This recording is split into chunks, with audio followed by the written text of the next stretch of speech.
Jovencitos, vamos a continuar con los temas de nuestro curso. En esta clase vamos a trabajar el tema final que corresponde a Introducción a la Lógica.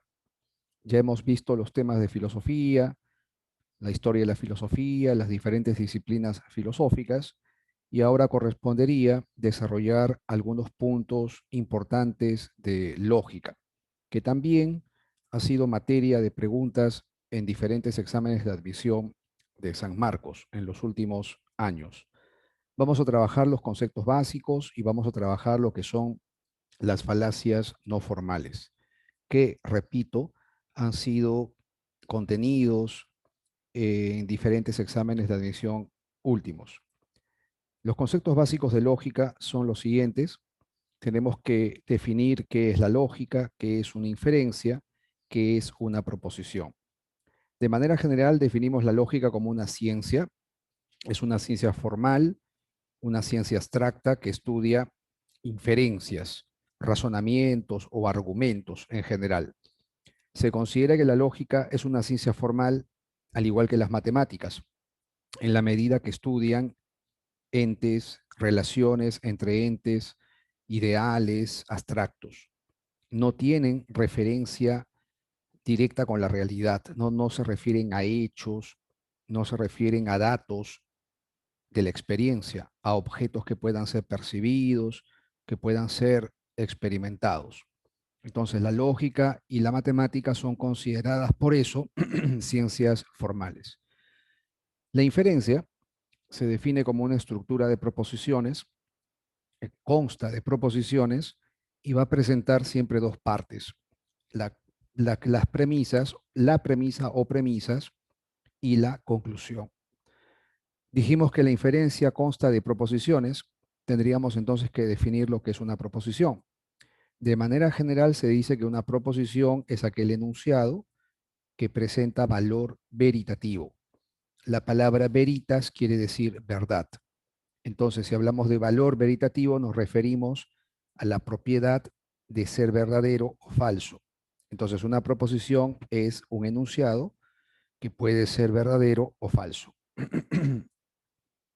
Acá tenemos una lectura que nos muestra lo que es la lógica, de qué se ocupa la lógica. Este texto pertenece a Irving Copy en su obra Introducción a la Lógica.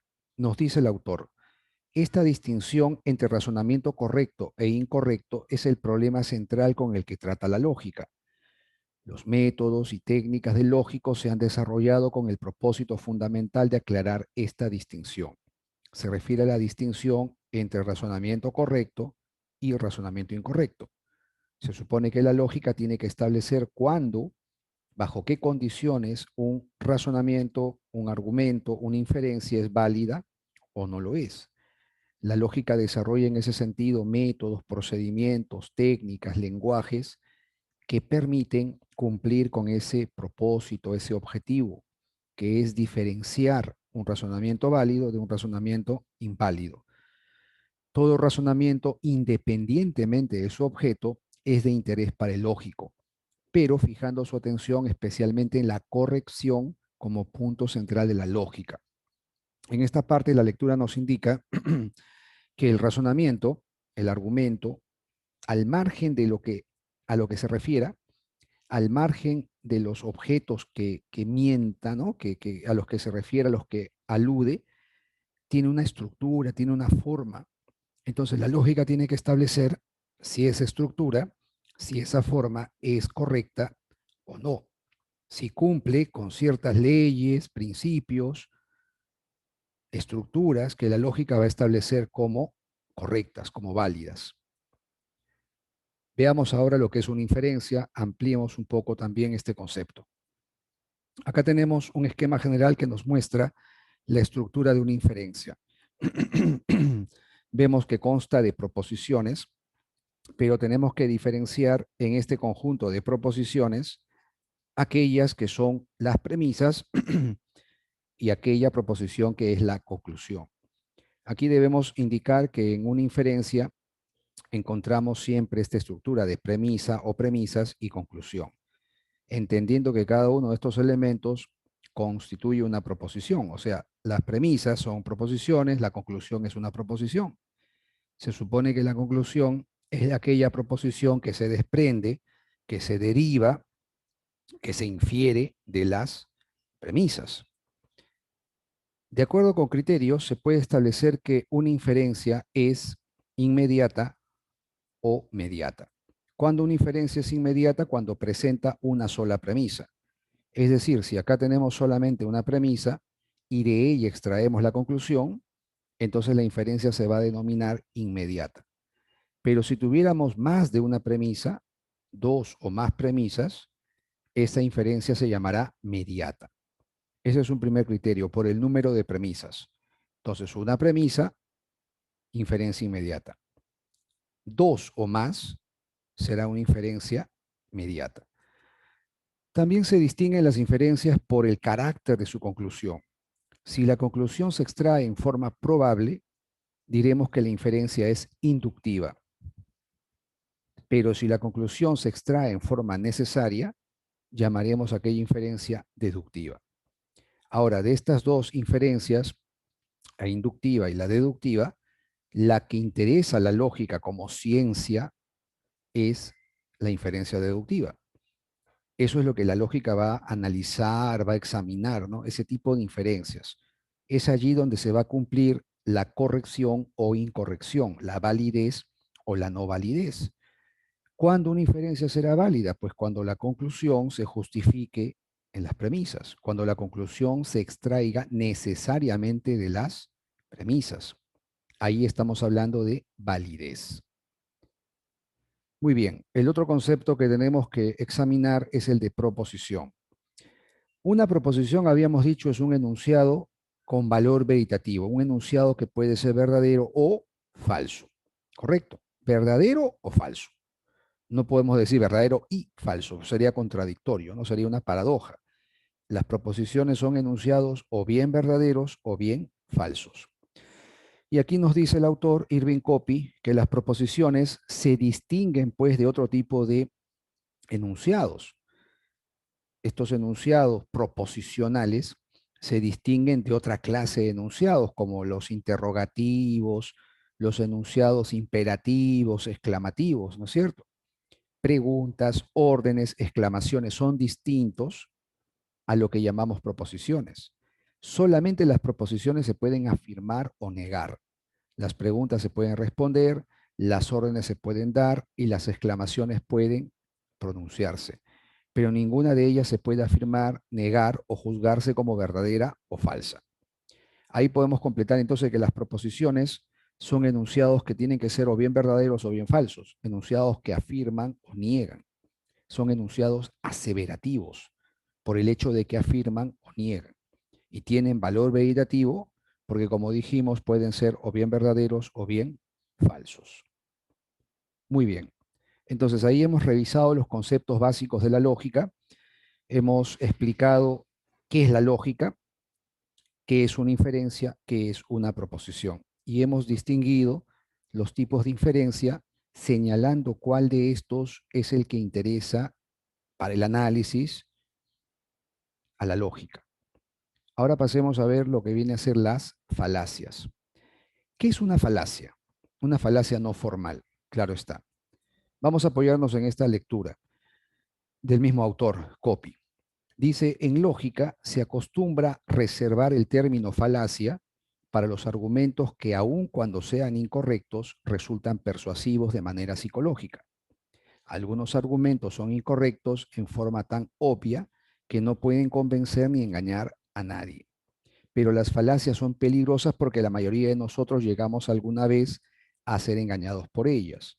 Por tanto, definimos una falacia como un tipo de argumento que puede parecer correcto, pero que demuestra, luego de examinarlo, que no lo es.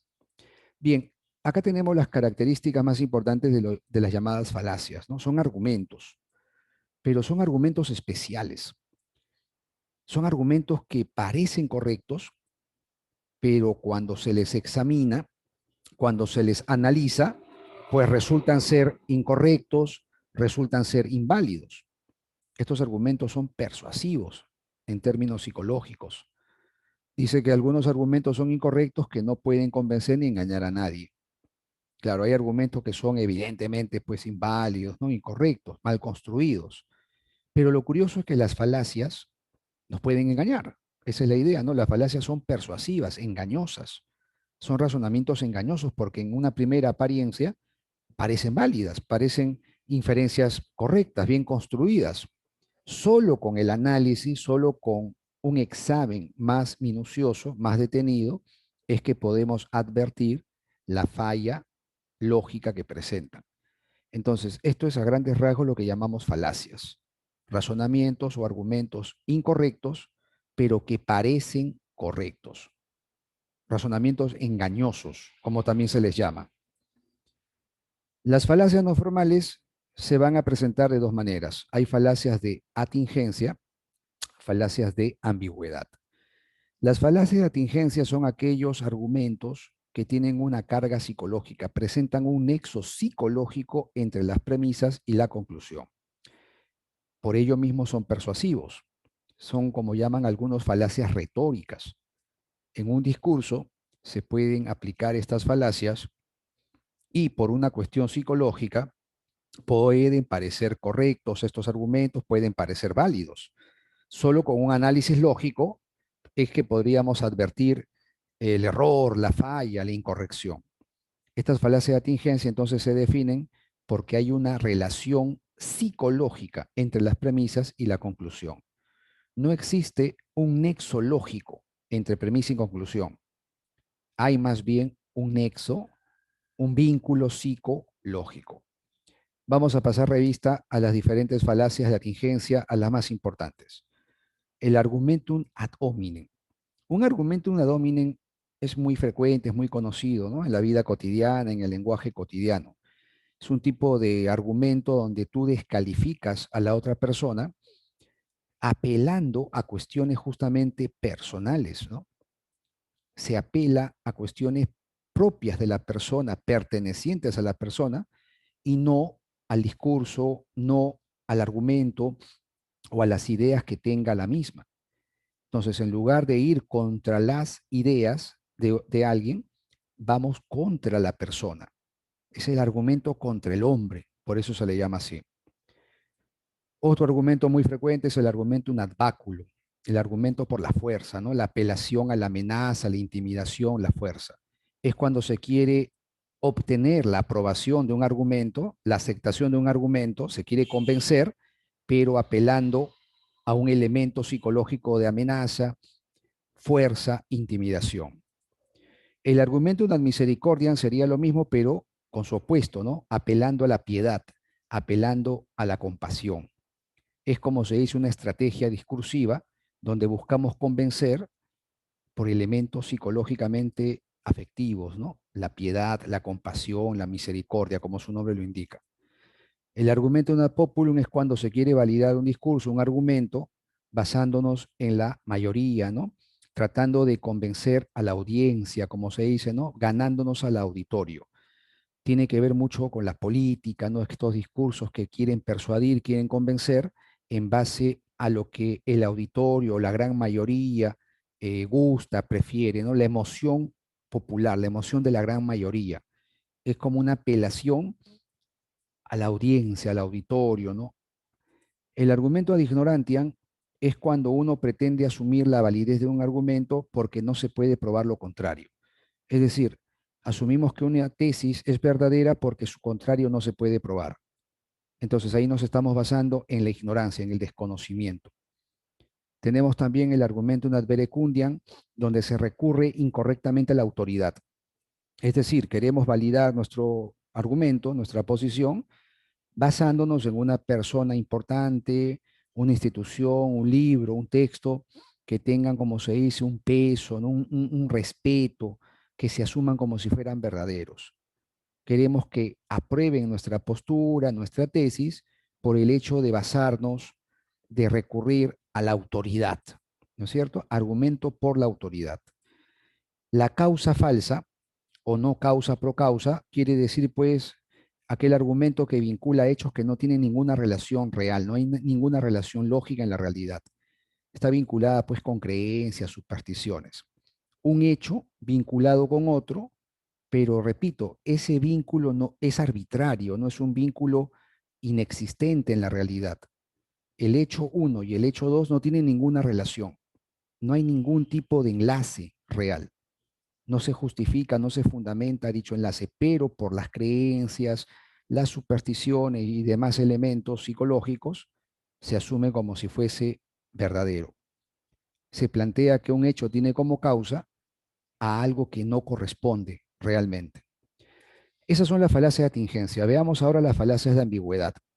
En el caso de las falacias de ambigüedad, el problema es el lenguaje que se emplea, términos, construcciones lingüísticas inadecuadas, oscuras, ambiguas. Genera malos entendidos, genera confusión.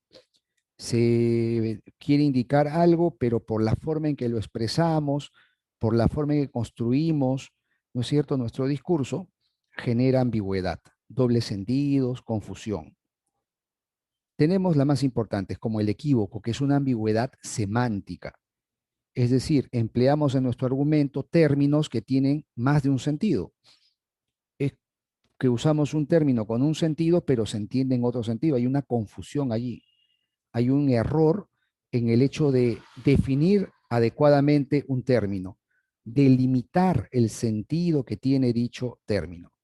Entonces usamos términos ambiguos, términos con doble o más sentidos. Y esta confusión se denomina justamente equívoco. La anfibología es una ambigüedad sintáctica. Tiene que ver con una mala construcción gramatical.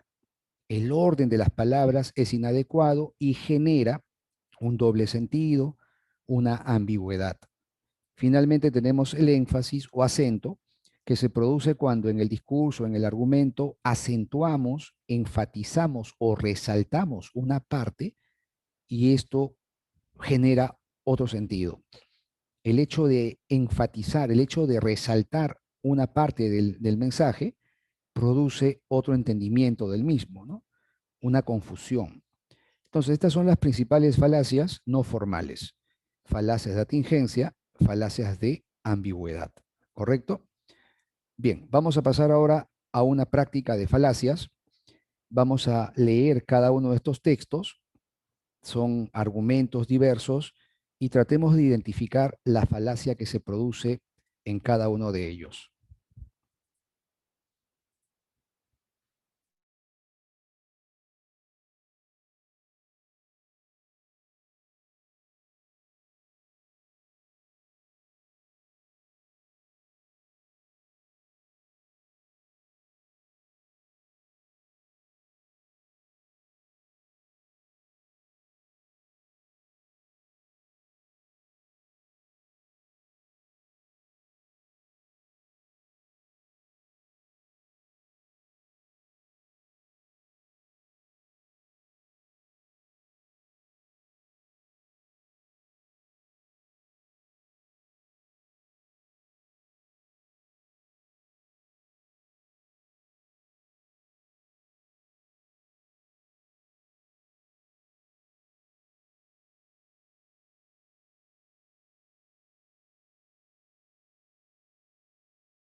Muy bien. Hemos podido leer cada uno de estos argumentos, este tipo de discursos, y vamos a ver ahora qué falacia se cometería en cada uno de ellos. En el primero, vamos a señalarlo aquí, efectivamente, donde indica con el número 14. Dice, siempre he pensado que mirar a la luna llena es una de las cosas más imprudentes y tontas que uno puede hacer. El viejo Búnker lo hizo una vez y en menos de 2 años se volvió un borracho y se cayó de una torre y fue a dar al panteón, dicen ellos, pero yo no lo vi. Papá me lo dijo, pero de cualquier manera no es bueno ver la luna como un tonto. ¿Qué falacia podríamos encontrar ahí? A ver, ¿qué está ocurriendo? Señala que por el hecho de mirar a la luna llena, una persona se volvió borracho, se cayó de una torre y bueno, pues falleció, murió. El hecho de mirar la luna llena produjo ese, ese desastre en su vida. Por mirar la luna llena, le ocurrieron estos accidentes, le ocurrieron estas contingencias y bueno, pues le fue mal. ¿Qué tipo de falacia sería esa? ¿Qué tiene que ver la luna llena pues con los hechos aciagos o funestos de la vida? ¿Hay alguna relación entre ver la luna llena y que te pase algo malo? No hay ninguna relación real, no hay ningún vínculo lógico en la realidad. Eso tiene que ver con una superstición y a eso lo llamamos falacias de causa falsa. Establecemos una relación entre un hecho y otro, pero que no tienen realmente nada que ver. En el siguiente caso, dice, ¿no? ¿Cómo podemos dudar de que el aire tiene peso cuando tenemos el claro testimonio de Aristóteles, quien afirma que todos los elementos, excepto el fuego, tienen peso? Aquí lo que resalta es cómo se recurre a una autoridad, ¿no es cierto? Como hemos indicado, el argumento ad verecundiam es aquel donde se apela a una autoridad. En este caso, la autoridad sería Aristóteles. Galileo escribe esto. ¿Cómo dudamos de que el aire tenga peso? Si es Aristóteles, el gran sabio de la antigüedad, quien afirma que todos los elementos tienen peso, excepto el fuego. Como lo dice Aristóteles, la autoridad lo asumimos como una verdad. Eso califica pues como un argumentum ad verecundia, un argumento por la autoridad. En la siguiente, testifico que cada hombre escuchará las palabras proféticas de este libro. Si alguien desoye esas palabras, Dios enviará sobre él las plagas que están escritas en este libro. Y si alguien se aleja de lo aquí prescrito, Dios lo alejará del camino de la vida, etcétera, etcétera. ¿Qué encontramos aquí? Acá hay un elemento de amenaza, ¿no? Hay un elemento, pues, de apelación a la fuerza, con lo cual podemos decir que esto es un argumentum ad baculum, argumento por la fuerza. Hay una amenaza ahí directa, ¿no es cierto? Si es que no cumples con lo que indica este libro, te va a pasar algo malo, ¿no? Va a ocurrir una tragedia, una desgracia. En la número 3, aquí, como académico, el profesor Benedict Kebliet ha demostrado ser prejuicioso y poco científico. Es patético ver a este profesor, un no filipino, deplorando las condiciones políticas y sociales de un país extranjero como Filipinas, cuando en su propio país hay terribles problemas. Ahí estamos viendo el tema de la persona, ¿no es cierto? Estamos atacando a la persona. En lugar de argumentar en contra de las ideas de este profesor, ¿no es cierto? De esta figura, de esta persona, en lugar de cuestionar, en lugar de analizar y criticar lo que indica esta persona, nosotros te estamos yendo contra su persona, contra el hecho de que no es filipino, ¿no? Estamos indicando que es prejuicioso, que es poco científico. ¿Qué argumento sería ese? ¿Qué tipo de falacia sería? Un argumentum ad hominem, ¿no? El argumento contra el hombre. En la número 9 dice que Hazel Miller descubrió un peligroso insecto venenoso mientras jugaba y correteaba alegremente sobre el tronco de un árbol. Esto es ambiguo, ¿no es cierto? Esto es una falacia de ambigüedad. ¿Por qué? Miren, léanlo con calma. Miller descubrió un peligroso insecto venenoso mientras jugaba y correteaba alegremente sobre el tronco de un árbol. ¿Quién correteaba, quién jugaba y correteaba alegremente sobre el tronco de un árbol? No queda claro, ¿no es cierto? Puede haber doble interpretación. Quien jugaba y correteaba sobre el tronco del árbol era el insecto que él descubrió o era Miller. ¿Miller es el que jugaba y correteaba sobre el tronco del árbol? ¿O es que el insecto es el que correteaba y jugaba en el tronco del árbol? No está claro a qué se refiere esta parte. La construcción gramatical resulta ambigua, es una ambigüedad sintáctica. Miller descubrió un peligroso insecto venenoso, mientras este insecto venenoso jugaba y correteaba alegre, ahí se entendería mejor, porque estamos indicando cuál de los dos es el que jugaba y correteaba alegremente sobre el tronco de un árbol. Pero tal como está escrito, obviamente queda en la ambigüedad, queda oscuro por el tema de la sintaxis, por la construcción gramatical. Es como cuando alguien dice, el perro de mi tío es grande. Cuando decimos el perro de mi tío es grande, no sabemos si nos estamos refiriendo con grande a la mascota que pertenece a mi tío, al can, al animal, al perro que pertenece a mi tío, o podría ser que el perro se refiere a mi tío, o sea, que mi tío sea un perro. Ese es un claro ejemplo también de anfibología, ¿no es cierto? Finalmente, el tiempo cura todos los males. El tiempo es dinero, por lo tanto el dinero cura todos los males. Aquí el problema está en una palabra. Si tú te das cuenta que hay un término que se está empleando en dos oraciones, entonces las dos premisas, aparece un término, pero con diferente sentido. Cuando decimos que el tiempo cura todos los males, eso tiene un sentido. La palabra tiempo tiene un sentido. Se refiere pues al lapso de tiempo, ¿no? Al paso del tiempo, al correr de los años, el tiempo como un transcurrir. Pero luego cuando dice que el tiempo es dinero, tiene otro sentido. El tiempo hace referencia pues a la ocupación, las actividades, los negocios. Entonces, ese término tiempo se usa con otro sentido. Por lo tanto, el término tiempo aquí es equívoco, ¿no es cierto? ¿Por qué? Porque se emplea con dos sentidos diferentes y eso va a producir una ambigüedad semántica. Siendo una ambigüedad semántica, es un equívoco. Acá tendríamos un ejemplo de falacia de equívoco. Muy bien.